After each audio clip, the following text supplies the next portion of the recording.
धाराशिव जिल्ह्यातून एक मोठी आणि धक्कादायक बातमी समोर आली आहे। सविस्तर बातमी जाणून घेण्यासाठी व्हिडिओ शेवटपर्यंत नक्की पहा। वाशी तालुक्यातील मौजे दसमेगाव शिवारात अफूची शेती केल्याचा मोठा प्रकार उघडकीस आला आहे। दिनांक 12 फेब्रुवारी 2026 रोजी वाशी पोलीस आणि स्थानिक गुन्हे शाखा धाराशिव यांनी संयुक्त कारवाई करत कांद्याच्या पिकामध्ये लपवून केलेली अफूची लागवड उद्ध्वस्त केली आहे। या कारवाई दरम्यान तब्बल 485 किलो 650 ग्रॅम अफूची झाडे आणि बोंडे जप्त करण्यात आली असून जप्त मुद्देमालाची किंमत सुमारे 72,84,750 रुपये इतकी असल्याचे पोलिसांनी सांगितले आहे।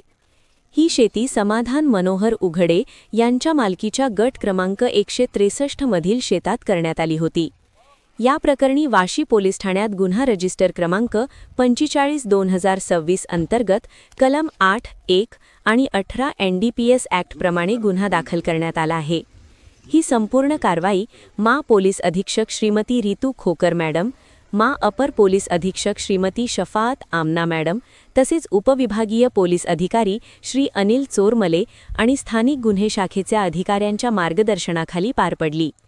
धाराशिव जिल्ह्यातील अवैध धंद्यांविरोधात पोलिसांचा हा मोठा आणि निर्णायक प्रहार मानला जात आहे। अशाच महत्त्वाच्या आणि सत्य बातम्यांसाठी आपल्या ऑनलाईन धाराशिव चॅनलला लगेच सबस्क्राईब करा, व्हिडिओला लाईक करा आणि शेअर करा। नमस्कार। काल धाराशिव जिल्ह्यातील वाशी तालुक्यातील दसमेगाव येथे अफूची लागवड झालेली आहे अशी आम्हाला एक माहिती प्राप्त झाली होती। त्या माहितीची शहानिशा करून त्याच्यावरती कायदेशीर कारवाई करण्यासाठी स्थानिक गुन्हे शाखेचे PI विनोद इजपवार यांना मी सूचित केला होता आणि त्याची शहानिशा करून त्यांनी असं मिळाला की तिथे अफूची लागवड झालेली आहे। त्यावरती NDPS कायद्याप्रमाणे कारवाई करण्यात आली।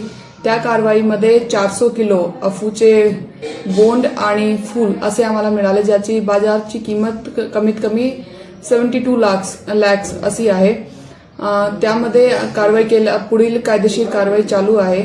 याद्वारे मी धाराशिव जिल्ह्यातील नागरिक यांना असं आवाहन करते की आपल्याकडे आसपास कुणी लपून छपून जर गांजेची अफूची लागवड करत असतील तर त्याची सूचना पोलीस प्रशासन यांना द्यावे। आम्ही त्यावरती नक्कीच कारवाई करू आणि आपली जी माहिती आहे ते आपली ओळख आहे ते गोपनीय ठेवण्यात येणार।